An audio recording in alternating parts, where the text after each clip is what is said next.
fundamental 5. You guys have probably heard it when you guys first got here, but I've never officially gone through the training for it.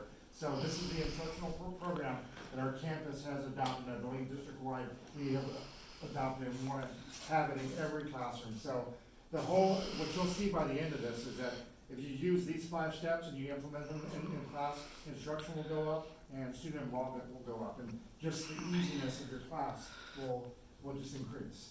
All right, so my name is Earl Cash. I'm not sure here for 4 years. I've been teaching middle school. This is where I work. And, you know, I got my partner crying here.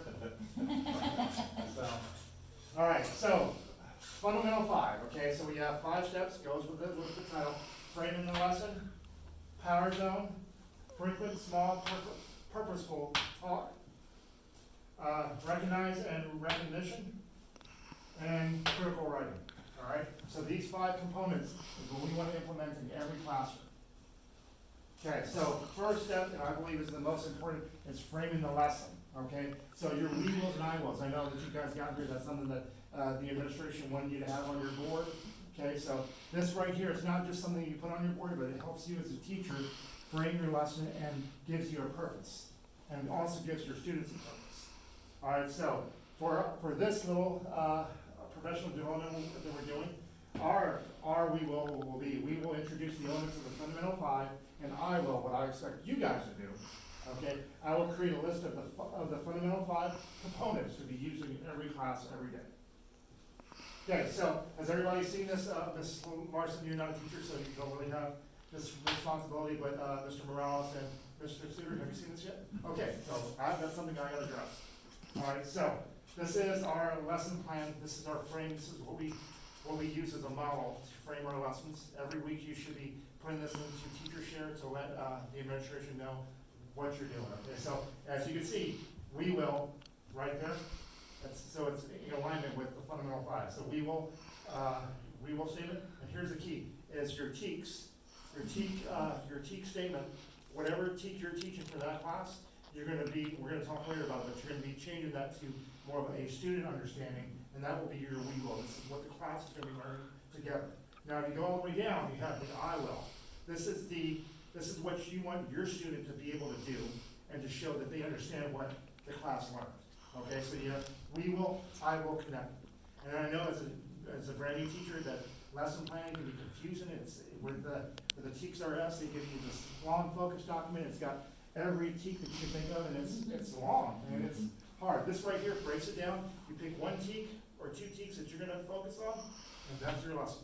All the rest, take what's important, put it on there, and that's what you focus on. So I'll get with you, Mr. Sutter, and I'll make sure that you have this document and that you got fantastic. And another key, and we'll talk about, is seed questions. Seed questions are gonna help you guide your learning and help guide discussion in your classroom to get the kids thinking. All right, so what are the benefits of framing the lesson? It provides a clear and concise statement of the original intent of the lesson. So you know what you're teaching, the kids know what you're teaching. It's displayed on your board, so students can say, okay, well, what are we doing? Well, hey, check the board, that's what we're doing. And so it's not just for the students, but it's also for you. Because as the class goes, all right, stuff is happening all the time, right? You have, a student over there going crazy, okay? But you gotta get back to it. You gotta get back to teaching, so hey, look at the lesson, all right, this is what we're doing. Pulls it together. Okay, the I will and we will make the instructor and lesson more relevant to the student. The student comes in here and now there's a purpose.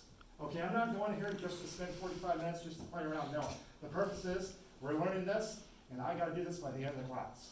So it gives you the purpose and gives them the purpose. Okay, and creates an environment for feedback. Okay, so for when the administration comes in and when they observe, they can look at your teaching and they can say, okay, this is what you said that your class was learning, and this is what you said your kids were going to be able to do. It's the stuff that's in the middle, the actual teaching. Is that coinciding with the we will and the I will? Is it happening? Okay, student benefits, we kind of talked about this. Okay, the visual cue, ongoing reminder. So when they come in, you've got to train them from the beginning. This is what we're doing, this is how we're doing it. Ms. Larson, you don't have a class, but you have kind of a classroom environment. So you can actually use this as well. And great example is my core expansion class. It's all strictly computers. We're doing exact path. Self-paced. They're on their own. Hey, you got to keep going, right? So I will make my by we will, like, we will use technology to master our math teaks. Now, I'm not saying you have to use that one, but that's just an example. It's very broad, but it gives us the purpose. And then the I will, by the end of the week, I expect one progress report done. So I'll say, I will complete one reading progress report in exact path by the end of the week. There you go, simple. It doesn't have to really, if you don't have access to teaks and that's really not your job, you can still apply this. All right, so provides answer for why are we doing this? Have you ever heard the kids, why do we have to do this? Well, we have to do this because by the end of the class, you have to be able to provide me this product, you have to complete this assignment, all right? So pinpoints the information that will be critical and teaches the student how to filter. So we as adults, we go into, right now, I'm throwing information at you. A lot of it may be garbage to your head right now, but there's little pieces, and by me using this format, you're able to filter and pull out what you need to know. So by the end of this, what do you need to know? The 5 components of fundamental 5. Okay, so it helps your mind kind of bring it all together. And provides the support for late and distracted students. All of our students probably have ADHD or some type of learning disability, and it's hard to focus. Having this structure will help them concentrate and to focus on it. Okay, so here's an example. This is IEP 8th grade science. So converting your TEKS to our objective to kid-friendly language. So again, TEKS are very legal speak. All right, there's a reason for it. We have to have it by law. Okay, but you cannot throw this at a kid and say, okay, this is where, no, not gonna happen, right? So I have to translate that to kid-friendly speak. So the TEKS describes the structure of atoms, including masses, electrical charges, and locations of protons and neutrons in the nucleus of electrons in the electron cloud. Yeah, what? They're not gonna understand that. So kid-friendly, we will explore the inner workings and components of an atom. Let's make it easier. And then the I will. Okay, what do I want them to do to show that they understand that? I will create a detailed graphic outline of an atom that shows the correct location of the nucleus, protons, neutrons, and electrons. In that we will, is it best to include the why, like the why, if for some reason you're covering the anatomy of like a human head, Yeah. right? Okay. Would it be better to state in the we will broaden our understanding of drawing the human figure by studying the anatomy of the human head, or is it fine to just say we will study anatomy of the human head? I would say maybe cut that one in half, leave that end portion. We don't need the why. Yeah, don't do it, because I will kind of say that why we're doing it, Right, okay. because it gives them the purpose. I see. All Okay, together. Yeah, so make it a little bit shorter, that was good. Okay. It wasn't too crazy for them to understand. So Right. just use that beginning piece, and then the I will, and use it in like, I will do this. So Right. when they say the I will, this is what the student, if he was saying it, okay, I will be able to do Right, like this, draw, this. okay. You wanna kind of just play around with, or you wanna work with Mr. Morales? Okay, so, Mr. Morales, I know you teach art, so you probably don't have TEKS, so just kind of, if you wanna use that as an example. I So still you do put have teeth TEKS? in there. Okay, so kind of use, write down a we will and I will, something that you've used recently Oh, on paper, probably get it out right there. Really doing this is gonna be it's difficult, but if you practice and practice, it just becomes easier. And you're gonna learn key words that will make it easier for you to state your I wills. For example, one of the key words I like to use in my we wills is we will explore, because I teach social studies, we're gonna explore this. It's a fun word and it kind of gets it exciting. Okay, so now we're going to be using some of the techniques of one of the components of the fundamental 5.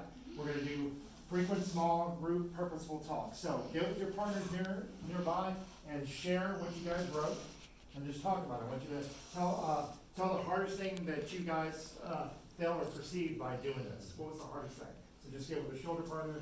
You want to move around, that's fine. Okay, so that was an example of what frequent small group purposeful talk is. Okay, we'll talk more about that. So, does anybody want to share one of their I wills, their we will I wills? Anyone? I'll share. Okay. So we're doing Animal Farm in my freshman English class right now. This is actually one of the lessons we're going to do next week. So there's propaganda in there. So we will explore examples of propaganda in film, writing, and more. So we teach them propaganda. And I will complete a worksheet that shows examples of propaganda in Animal Farm. That is great. That gives them a purpose. So now when that student comes in, he knows by the end of the class, this is what I want to do. I don't know if you guys have experienced this, but they have, I hear, in high school it happens a lot, they're more of like, I wanna get my work done, what do I gotta do? Yep. What do I gotta do? Oh, I will, okay, alright, whatever, I'll do this, Mhm. you know, so that right there gives them purpose, gives you a purpose, and you guys go on that journey of learning. Alright, so, okay, the power zone, now Ms. Larson, you can use this, okay, so this is, we're kinda leaving, the teacher aspect, and now this can be used with anybody that's in charge of the classroom or if you're subbing or anything. But the power zone is pretty much that desk that, they got us those nice little chairs, you don't use them. I mean, you can use them, but you can't really use the power zone if you're sitting behind your desk, because there's so much going on in your classroom. So the components of the power zone, it means moving, you gotta be moving. In order, when you're moving in the classroom, you can see what's going on, you're a part of that culture. Because there are all sorts of little discussions that are going on. And if you're gonna be able to redirect kids, to get them back on task, you're not gonna be doing it if you're still far away, doing your own thing, doing your lesson plans or grading, you've gotta be there. Monitoring, it's the best way to do it, is to be involved, be in there. Okay, clarifying, kids are gonna have questions, they're gonna be working on an assignment, I don't know what I'm doing, well, guess what, you were right then and there. And maybe they don't wanna ask a question. Well, maybe you overhear and you see them struggling, hey, you can help, you're doing your job. Okay, and adjusting, maybe some chaos is going over there. All right, so you're moving around, you can easily identify that, you can easily correct it when you're moving around. Okay, recognizing and reinforcing, that's another component of the fundamental 5, and that is easier, we'll talk more about that, but you're able to identify good stuff and the bad stuff and to reinforce that. Okay, benefits of the power zone. All other instructional practices are enhanced. When you do this, everything goes up, because you are involved in the culture of the classroom. You are in the, you're in there. On-task behaviors increase. When students know that you're walking around and you're not just your own world, oh, I gotta get my work, he's really involved in this, okay. It gets their, their senses up, it gets your awareness up. Discipline issues decrease. If you do this, they will decrease. The people that wrote the Fundamental 5, they have, I don't know, does everybody have this book? Okay, so you read this and they have actual data that shows that grades go up when teachers are using this one practice, because you're involved. All right, increasing student retention of content. You're able to, clarify any misconceptions, any misunderstandings, because you're right there and you're able to give that feedback. Okay. Your position in the middle of action. Everything's happening in the classroom. It's not happening behind your desk. Okay, here's an example. All right, and you can see this classroom right here. I've got my 3 tables spread out. There's room for me as a teacher to be able to move around. Okay, so this right here is a power zone. We're moving around. I'm not behind my desk. I rarely sit behind my desk. It's more of like that's our work over there. That's not anything I use. Okay. So it's kind of take a picture of that and kind of think about your classroom. Is my classroom in a way that I can easily get to a student? Or am I going to have to kind of climb over or go around? If not, then you may have to rearrange things. One thing that I am a really, what I support is collaborative learning, okay? And so as you can see, we're all about circles here on campus and restorative justice. So all my tables are in circles because I want to teach my kids to work in circles, to work in groups.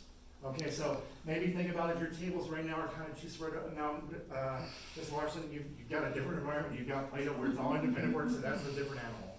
But, I mean, any way that you can make it where it's easier for you as a teacher to redirect, that's what you want to think about. Okay?